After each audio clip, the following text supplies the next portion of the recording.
Hello mga B! For today's video nga po ay samahan niyo ko.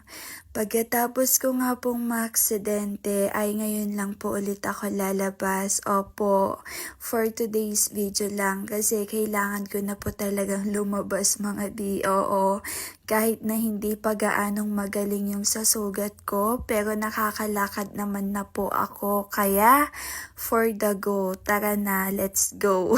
Pero bago yun, syempre, samahan niyo na po muna ako dito sa bahay. Akala ko nga po hindi na naman ako makakalabas mga B.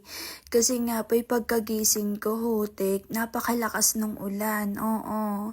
So yun, buti na lang, maya-maya huminto na din po. Kaya ayun, nagpahatid na nga lang din po ako. Bali magpapasama pa sana ako kasi medyo hirap pa po akong maglakad. Pero kaya ko naman na pong maglakad. Kaya ayun, hindi na din po ako nagpasama at mag-isa ko na nga lang din po na lumabas. Ayan, for the nag-commute na nga lang din po ako. Bali, saglitan lang naman ako mga B.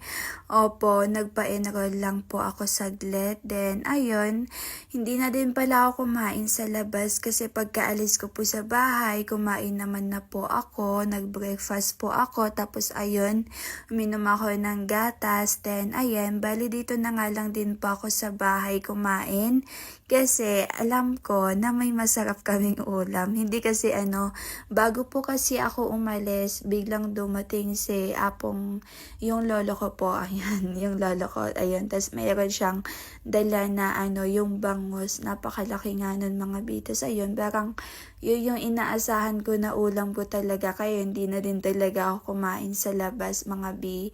Oo, saglitan lang yung paglabas ko, like pumunta lang ako doon para mag-enroll. Alam nyo ba, late na nga po ako nag-enroll no?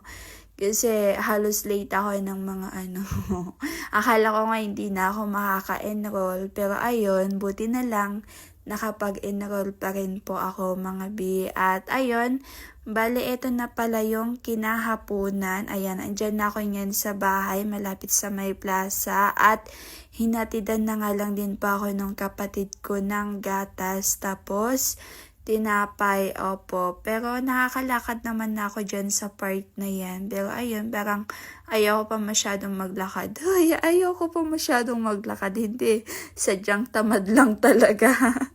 Hindi kasi minsan talaga medyo tinatamad na din ako pumunta kila nanay ko, ganun. Tapos ayun, eto na yung kinagabihan. Syempre, pumunta na din ako dyan para makakain for my dinner. Tapos ayan, nakipagkulitan pa nga po ako sa kapatid ko, o, diba? Diba? Bakang ginagaya-gaya lang naman ako niyan. Meron yung video neto in-upload ko po yung full video neto. Oo, like yung hindi ko na voice over, ganyan. Diba? Sa mga nakapanood dyan. So, ayun lang naman mga B. At ayun, pinatulog ko na muna yung kapatid kong bunso. At pagkatulog nga po niya ay umalis na din po kami ng kapatid ko. Ayan po yung kapatid kong lalaki. Syempre, pauwi na po kami niyan sa bahay kung saan po kami lagi natutulog. Opo, kasi basta, ayun, at ayan, tamang vape na nga lang po dyan yung kapatid ko. At syempre, ayan, nakikiagaw ako kasi nga po ay humihiram lang ako. Pero wag kayong mag-alala, sa susunod papabili na talaga ako.